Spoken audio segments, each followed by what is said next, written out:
Hi, this is Anil Bhartia and welcome to another episode of TFR Newsroom. And today we have with us David Bermingham. He is Senior Technical Evangelist at SIOS. David, welcome to the show. How are you doing today? I'm doing great, Swap. How are you? I'm good.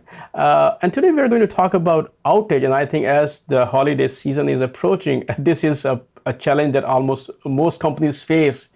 There's so much traffic that outage becomes a big challenge. Even on Twitter today, I was posting something and it Twitter threw a message that, we are over capacity, please try later.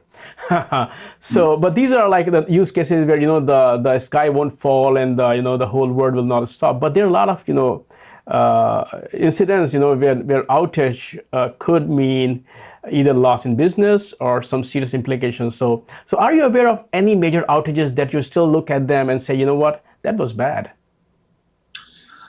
Yeah, I mean, it really, there's major outages and there's minor outages, but any outage for any period of time, depending upon what's impacted, it could be extremely serious. And like you said, this time of year, if your online store is offline for 5 minutes, that could make or break, your day. So, outages continue to happen, small and large, throughout the year, and I think that they'll continue to be part of just what it means to run in the cloud. And you have to accommodate for those outages.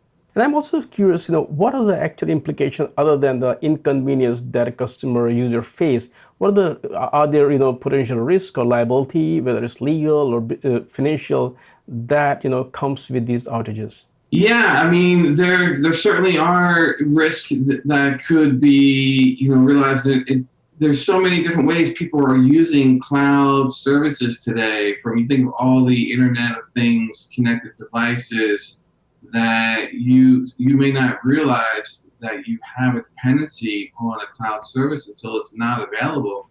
Anything from we're talking on, video chat platform today. If this is business critical for you, and that platform is offline, then you're not doing business that day. If you're using apps on your mobile phone to communicate with your sales force or your workers in the field, and that app is offline, how are you, sending out tickets to address power outages? I mean, I don't know. I don't work for the power company, but I imagine more and more there are people relying on services that rely on cloud platforms to be up and running. And if it's not available, you might not be able to do business until it's back up and running. Right.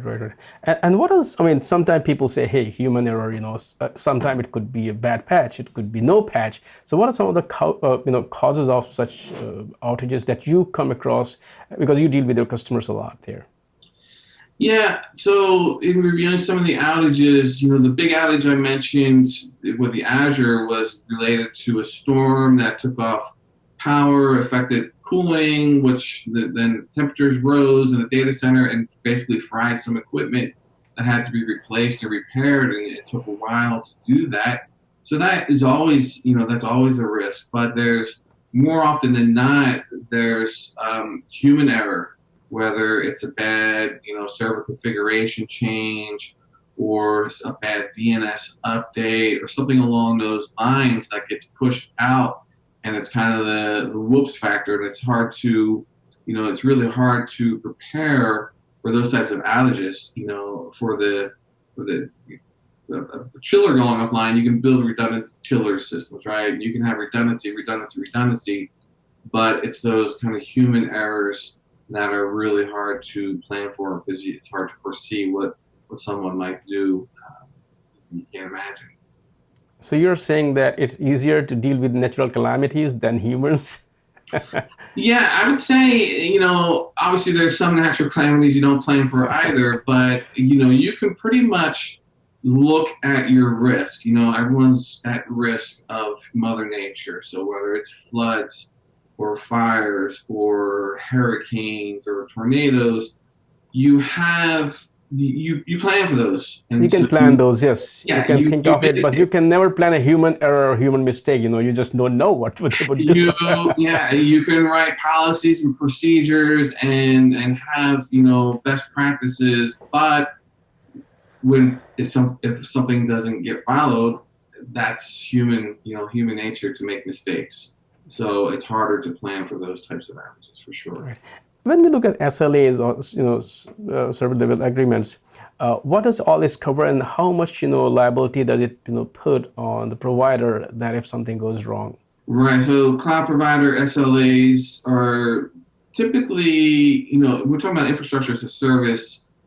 Normally, you can get up to 4 nines of availability, but it really ends at the infrastructure that they're providing, assuming that you have leveraged different availability zones and taken advantage of the redundancy that they have across their data centers and across regions. But it doesn't really address the applications that you're running in that infrastructure. So it's still incumbent upon the user to take steps to make sure that your application is online. If you're running SQL Server databases or Oracle or SAP or whatever it might be, you still have to take the same precautions that you have in your own data center to keep them online. Now, if you look at the SLA and you look at the, what the liability is, it's typically, it really doesn't, the money you might get back for even if they miss their SLA is typically a small percentage of the money that you're at risk of losing for a service not being online, or just damage reputation. If you're offline, your customers begin to lose patience with you, or begin to not trust that you're going to be there when you need to. That's more damaging than the little bit of money you might get back if you file a claim against your SLA. So it's nice that they're there and they typically are meeting their SLAs, but it's really still incumbent upon you to make sure that you have redundancy plans in place. So what are the steps that, as you mentioned, that you have to take some steps, So what are the steps that customers can take, to reduce or mitigate some of these risks? Yeah, when we talk about infrastructure as a service in particular, to get the SLA, you're going to be deploying your services in different data centers, or typically called availability zones. So you might be using the East Coast region of the cloud service provider, and you're going to have redundant systems in different availability zones, which are independent data centers of each other. And so, standing up 2 servers in different availability zones, the cloud service provider is going to guarantee that at least one of those servers is online at any given time, but doesn't do anything to guarantee that the data associated with those services you're running is synchronized. So you're typically looking at some sort of data replication solution, application-specific solutions like SQL Server always-on availability groups, or third-party replication solutions to keep the data in sync across the availability zones. And then you're leveraging, so that accounts for the data. But if you want true high availability, then you have to think about your recovery time objective. So if one data center goes offline, how does the other data center know that, and how does it recover the application and redirect clients? So then you're talking more about clustering technology. So, the Windows Server failover clustering in the Windows world, or third-party solutions for Linux and Windows are available as well, that are geared and dedicated for cloud offerings, to make sure that not only your recovery point objective, which high availability, you shouldn't be losing data, and then your recovery time objective, you want automatic detection of a failure and automatic recovery, and you're typically talking minute or so for your recovery time objective to meet that high availability SLA. The 4 nines is less than 5 minutes of downtime per month. So if you have a single outage in a month, you want to be back up and running in less than 5 minutes to meet that 4 nines of availability. Excellent. And you did touch upon some of those solutions there, but when you look at high availability, what are the core components? First of all, I don't think you can cover every use case out there, but you mentioned data recovery is there. So what are the core components that ensures high availability? So it really is, OS specific and application specific. And so some applications will have redundancy as part of its service. And you think about web servers, right? So web servers are pretty static in terms of the data that they host.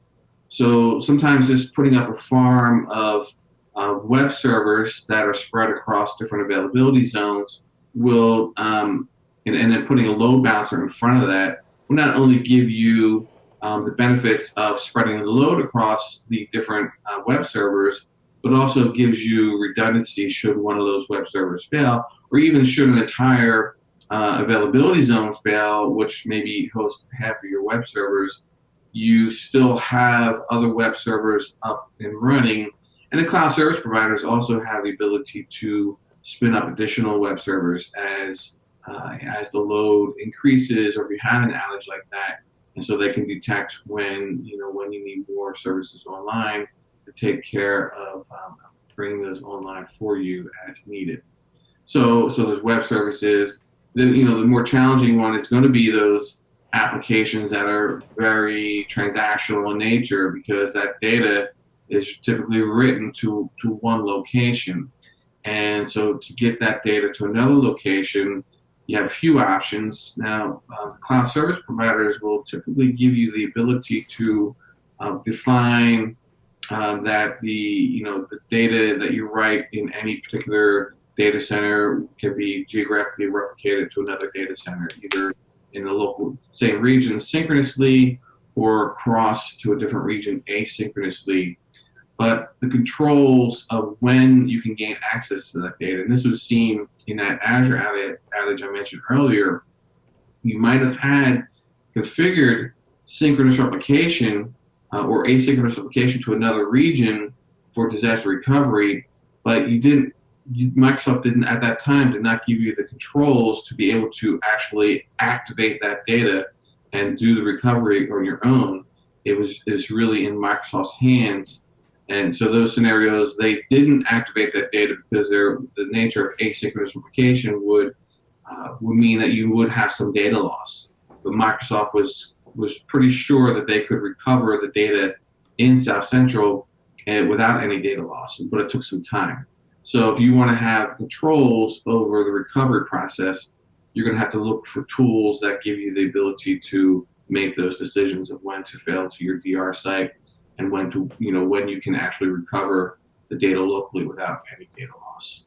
Can you talk about some of the tools or options that are there in the market that customers can look at? Yeah, so obviously I work for SIOS Technology, as you mentioned earlier. So SIOS is a software company that's been focused on high availability disaster recovery tools since 1999. So they have data replication and high availability solutions for Windows and Linux applications. So we do, I'd say the majority of our new opportunities are people moving to the cloud or implementing new services in the cloud. So we do a lot of work across, Windows and Linux. So maybe the major workloads would be SAP and SQL Server and Oracle, those types of, very business critical workloads that are very transactional in nature. So they need that data replication as well as the availability. There's other solutions that, like I said, have replication and availability built into the software itself. So, we're not doing any business with Microsoft Exchange anymore because it has replication and availability built into it. And plus, many people are moving off of hosting their own email and moving to cloud services like that. So SQL Server, as mentioned earlier, has always-on availability groups. In the Enterprise Edition, if you have the Enterprise Edition, you can leverage your availability groups for replication. And there's other solutions out there Oracle, Data Guard. So really, there's a handful of solutions that typically fall into cloud-based solutions. Like think of Azure Site Recovery. So it's a service offering in Azure that will replicate entire virtual machines from one region to another region. And it gives you a certain RTO, certain RPO. So you really have to, that's the important thing, is to figure what is your RTO, RPO? How much data can I lose? How fast or automated do I need recovery? And once you identify that, that really narrows the field of solutions that you should be considering. So we talked a lot about high availability SLAs. What are the use cases? What are the industry? So I'm curious, that who does it matter to? Who should be concerned or worried about high availability? Everybody, or there are some certain industries or certain people? I'd say everyone needs to be concerned about availability, right? There's a difference between availability and high availability. High availability is very, defined typically as 4 nines of availability, meaning you have less than 5 minutes of downtime per month. And so you will do your business continuity plan, disaster recovery plan, and some applications will bubble to the top of this is the most business critical. It needs to be running. It needs to meet that 4 nines of availability. And those, if they're reliant on the cloud at all, whether it's a service that you subscribe to, or it's infrastructure as a service that you have to manage yourself.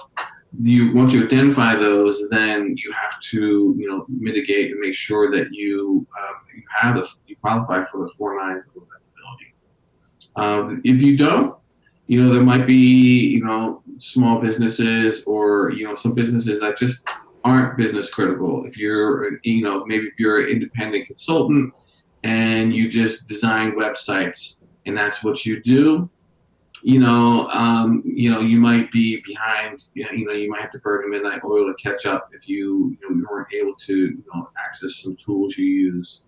But you're not hosting the websites. You're just designing. You're an artist. It's not a lot of business critical things that happen for artists, right? So there are certain industries that are a little bit more lax in terms of not needing high availability. Of course, in those same scenarios, artists, they spend a lot of hours and time in their art, and so they're more concerned about disaster recovery, data protection. You wouldn't want to invest hundreds of hours of writing the next great symphony and then have your laptop die and not have a backup. So they're leveraging cloud for their business for more disaster recovery solutions. So you really have to take a deep look at and determine what's business critical that needs HA, what is just needs disaster recovery, and do I need to be up and running in 4 hours or 24 hours or 1 week, and that will really kind of guide you in determining what kind of solutions you need to investigate and to invest in to make sure you meet your availability needs. Now we are kind of heading towards 2020. What are the trends that you see, or what are the challenges you see SIOS will be tackling in 2020 when it comes to high availability?